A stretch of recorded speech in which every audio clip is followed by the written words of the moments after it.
Texas bouncing back on the road over Vanderbilt. Final score in Nashville. Texas 27, Vanderbilt 24. Texas, if we're just going to be real here, I think controlled the game a little bit more than what that final score would indicate. However, we'll talk about it right now. If you're a Texas fan or if you're just a college football sicko in general and you're finding this show, make sure you're subscribed right here. It's college football. Nothing but college football every single day of the year, so we appreciate you being dialed in. So here's what I want us to guard against here. People will see that final score from Texas and Vanderbilt. They'll see the Vanderbilt logo, and there's some folks that are just kind of flying over this sport, or maybe there's people with just an anti-Texas agenda that will say, oh, hey, playing Vanderbilt close, huh? Nice. Good for you guys. Awesome. Yep. No, I mean, it's Vanderbilt, but like, hey, no, good for y'all. Welcome to the SEC. And what I would say to that is, like, Texas is better than Vanderbilt. I think they're better than 3 points than Vanderbilt. But Vanderbilt also coming into that game was ranked in the top 25, and deservedly so. And this is not old Vanderbilt. Like, this is a Texas conversation we're having right now, but let's just get clear on Vanderbilt. Vanderbilt this year is a very different Vanderbilt than we have seen in years past. More gritty, different roster, getting something like 20 different transfers, including Diego Pavia. They have a different culture, different competitive temperature than they had in different years before. So while you see that logo and you kind of associate a certain brand of football with that logo, just go ahead and delete that from the file, because that's not who Vanderbilt is anymore. They are a tough, gritty, and feisty outfit, especially the week after playing Georgia. Just ask Alabama about playing Georgia and then going on the road to Nashville and playing Diego Pavia and company. It's not necessarily a easy task by any stretch of the imagination. So going into the game, sort of, in an unfair way, the narrative was, well, is there a quarterback controversy in Austin? Is there an issue with Quinn Ewers? How will he respond? And people will just kind of check out the box score and say, oh, man, 2 picks. Is it Arch Manning time? If you watch that football game, you know that Quinn Ewers was dialed the heck in, man.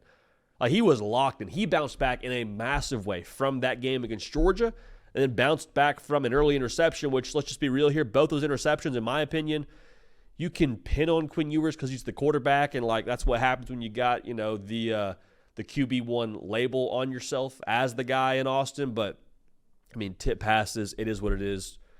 Charger to the game, ball up top. Like, there wasn't some, like, poor decision Quinn Ewers made that got those passes intercepted, all right? He was dialed in, though. Looking at his stat sheet here, my guy went for a smooth 268, 27 to 37, 3 touchdowns.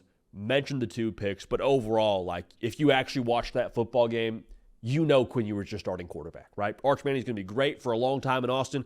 Quinn Ewers is your starting quarterback. So the way he responded should tell you a lot about the mental toughness, about the confidence, and about just the overall competitive makeup of Quinn Ewers. To be able to bounce back in that spot on the road after the Georgia game, after getting benched or pulled for a couple of series, for him to respond should be encouraging for Longhorn fans, because you're going to need that response mechanism here going forward into, SEC play, into the college football playoff, all those things. Like, you're going to need that kind of that toughness and that grit internally from your guy at quarterback.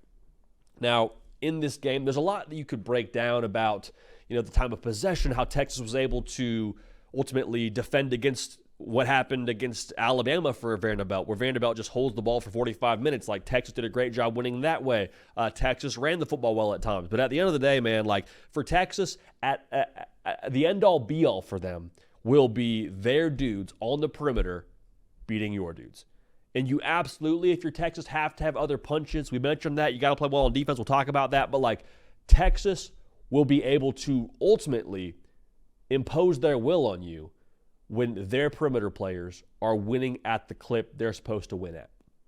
Because that's what we talk about, man. Steve Sarkisian, when he has ingredients to cook with a Matthew Golden, with Isaiah Bond, when he's healthy and in the lineup with Silas Bolden, with Gunnar Helm, like, he's going to put up points. And with a quarterback in Quinn Ewers to be able to distribute it to all those weapons, they're going to be able to ultimately, like I just said, have their say and leave their mark on any given football game. That is the differentiating factor. Great pieces around them. Absolutely. The offensive line, 100%. It's who Steve Sarkisian wants to be, I believe, is the run-pass option. We know that. But the distinguishing factor is what they can do in the pass game. And that showed up yesterday. The analysis here is Texas had more dudes than Vanderbilt and played well enough on the road, bouncing back in that spot.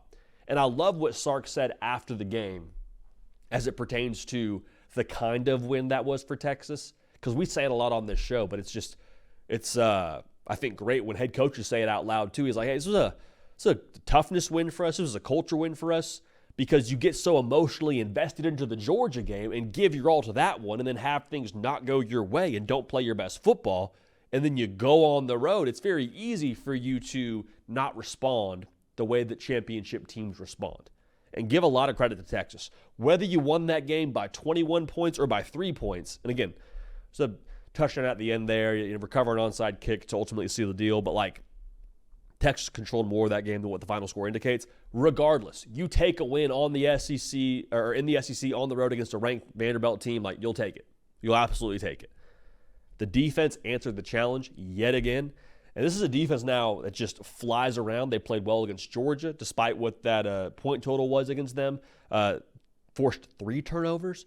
And the thing that I'm impressed with here about Texas defensively, outside of the output and outside of the turnovers and outside of just them flying around, the way that the Vanderbilt offense forces you to be disciplined for 4 quarters, we would have seen Texas not be emotionally or just psychologically present in this football game if that had been the case. If there was going to be a letdown from Georgia, it was going to be against this offense, against the option football, against just the gritty Diego Pavia of what he is.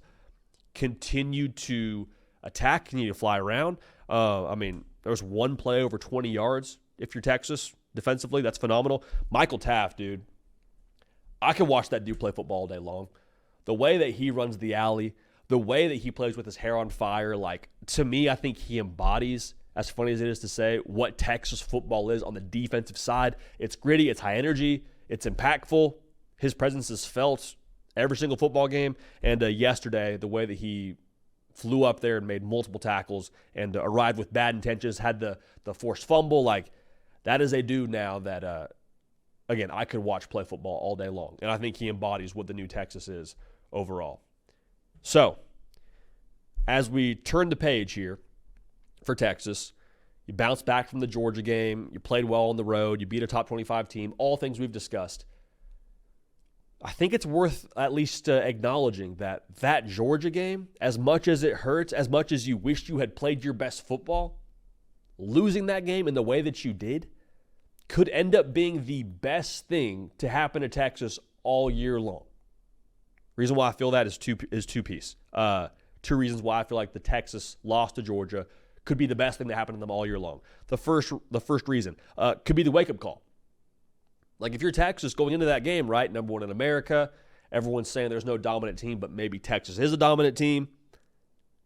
To lose a game like that to Georgia at home by 2 scores and to not look the way you need to look offensively and to, quite frankly, get beat up front on the offensive line, that is a wake-up call that, hey, you have not yet arrived at the national title level just yet. You can still get there. It's still something that you can ultimately do this season, but with what Georgia is from a roster level, from an intensity level, in that game, you did not meet that. You did not have that. So the good news is you're able to regroup and go on and in the future meet that level of intensity, meet that level of championship requirement. That's still on the table here. So the wake-up call there is crucial. The other part of this is the measuring stick for Texas after that loss to Georgia. To be able to see what Georgia did in that football game, to be able to see the way they came out on the road against, again, what you are at that time, number 1 in America, and to understand now, okay, that's where we need to get to. That is the measuring stick. That's how far off we are. Again, did not play their best football, but to be able to look at that and assess that and get better from that, respond to that, I think that's massive. I think, again, it could be the major difference maker for Texas here, having the wake-up call and the measuring stick of what Georgia football is to go and ultimately accomplish everything they want to accomplish this upcoming season. So what I'll say here is good teams after that game against Georgia are hungry and respond accordingly. We mentioned the spot. I think you quieted a lot of noise around Texas from that game against Georgia with that showing against Vandy, around Quinn Ewers, around Texas overall and what they are this year, and I cannot wait to see what they do the rest of the way here. Make sure you're locked in here. College football, nothing but college football. We appreciate you for that. Appreciate you being subscribed.